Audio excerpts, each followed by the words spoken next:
I only keep a small amount of money in the bank. The rest of it I keep in a really weird type of life insurance policy that most people don't know about. I use it all the time. In fact, I just use it to buy a jet cash. It's what the wealthy are using. Most people just have never heard of it. They don't know what it is. This whole life insurance thing I'm sharing with you, it's about stashing cash in a place where you can then intentionally borrow it and put it into business, real estate, other investments that make you more money, and you start winning the game of money arbitrage. Life insurance for the living benefit? Arbitrage? What is Chris talking about? Let me show you. Chris funnel his money into the special design life insurance policy. He has a cash value of $100,000. Chris saw a rental property for $50,000 and he wants to purchase it.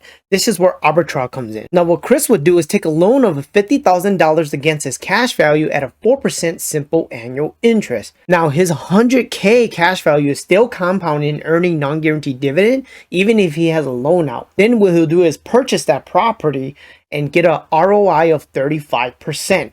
That is a positive arbitrage. He's using it to accumulate more wealth. The cash flow that he's getting from his rental property will go right back into his policy. Now he's earning his money in two places at once. One in his cash value and the second one's on his rental property.